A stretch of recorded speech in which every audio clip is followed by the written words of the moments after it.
வணக்கம். இது நிலா கிச்சன். இன்றைக்கி நாம் ஒரு இன்ட்ரெஸ்டிங்கான ரெசிபி பார்க்க போகிறோம். கோவன் சனாஸ். ஒரு சனாஸை நீங்கள் பிச்சு பாருங்கள். அதோட சாஃப்ட் எந்த அளவுக்கு ஒரு சாஃப்டான சனாஸ், அதுபோல் டேஸ்ட்டும் நல்லாயிருக்கும். ஆனால் உளுந்தோ வெந்தயமோ எதுவுமே கிடையாது. இப்போ எப்படி செய்யலாம் அப்படின்னு சொல்லிட்டு பார்க்கலாம். ஏற்கனவே நாம் மேங்களூர் சனாஸ் போட்டிருக்கோம். அது இதில் வந்து கொஞ்சம் டிஃப்ரெண்ட்டு.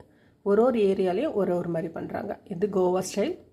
இது இப்போ எப்படி பண்ணலாம் அப்படின்னு சொல்லிட்டு பார்க்கலாம். அதுக்கு முன்னாடி எல்லாருமே நம்ம சேனலை சப்ஸ்கிரைப் பண்ணிவிடுங்க, லைக் பண்ணுங்கள், ஷேர் பண்ணுங்கள், கமெண்ட் பண்ணுங்கள். வாங்க இப்போ வீடியோக்குள்ளே போகலாம். இந்த ஒரு மாவை நீங்கள் அரைச்சி வச்சிட்டிங்கன்னா தோசையாக விட்டுக்கலாம், ஆப்பமாக விட்டுக்கலாம், இட்லியாக விட்டுக்கலாம். ஒரு பவுலில் 1 டீஸ்பூன் அளவுக்கு ஈஸ்ட், 1 டீஸ்பூன் சுகர், தண்ணி விட்டு வச்சிடலாம். இது வந்து அப்படியே இருக்கட்டும். 2 கப் அளவுக்கு பச்சரிசி, 2 கப் பச்சரிசிக்கு 1 கப் தேங்காய். தேங்காய் வந்து மேக்ஸிமம் கருப்பு வராமல் பார்த்துடுங்க. 1 கப்பு ரைஸ், 2 டேபிள் ஸ்பூன் அளவுக்கு சுகர், ஒரு 1/2 டீஸ்பூன் சால்ட் போட்டிருக்கேன். இது எல்லாம் ஒன்றா அரைச்சி எடுத்துக்கிடுவோம். எல்லாமே சேர்க்க வேண்டியது எல்லாமே சேர்த்தாச்சு. இப்போ இதை வந்து நைஸாக அரைச்சிடும். எவ்வளோ முடியுமோ அந்த அளவுக்கு நைஸாக அரைச்சிக்கிடலாம். கொஞ்சம் நிறைய இருக்கிறதுனால நான் 2 ஆட்டு அரைச்சிறேன்.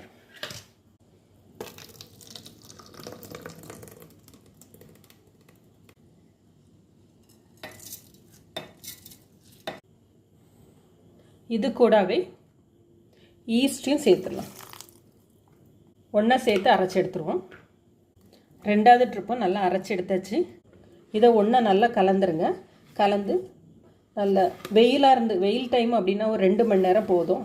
இல்லைன்னா மழை நேரமாக இருந்தால் ஒரு 3 மணி நேரம். அதுக்குள்ளே மாவு வந்து ரெடி ஆயிரும். இப்போ அப்படியே இருக்கட்டும். ஒரு 3 மணி நேரத்துக்கு அப்புறம் எப்படி இருக்குன்னு பார்க்கலாம்.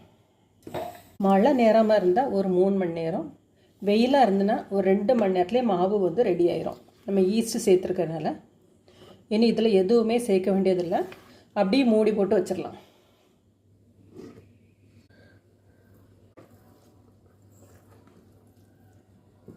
மாவு நல்லா கலந்துக்கிடுங்க.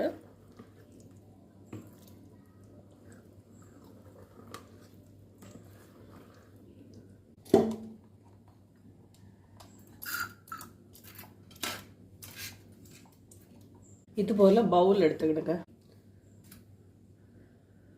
நல்லா க்ரீஸ் பண்ணிவிடுங்க. அப்போ தான் டீமோல்ட் பண்ணச்சில் ஈஸியாக வந்துடும்.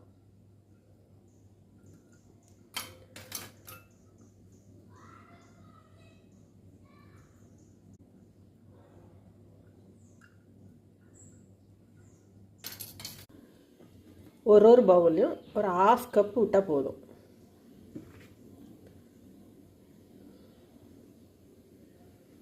எதுவுமே சேர்க்கண்டா, சோடா உப்பு எதுவுமே தேவையில்லை. ஒரு இட்லி பாத்திரம் அடுப்பில் வச்சு அதில் வச்சிடலாம்.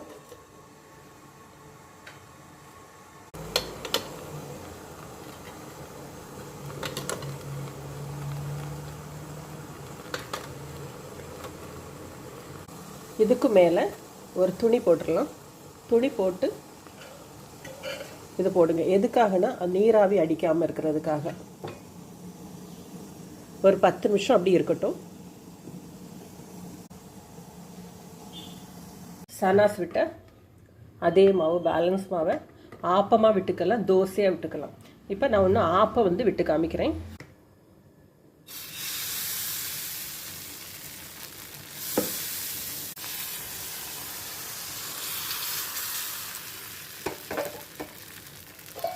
மூடி போட்டுருங்க.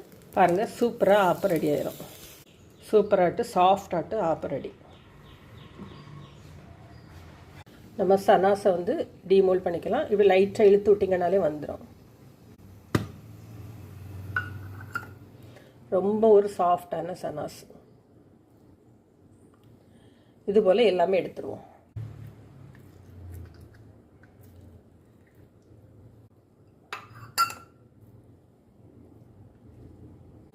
அதுபோல் தட்டு இட்லி.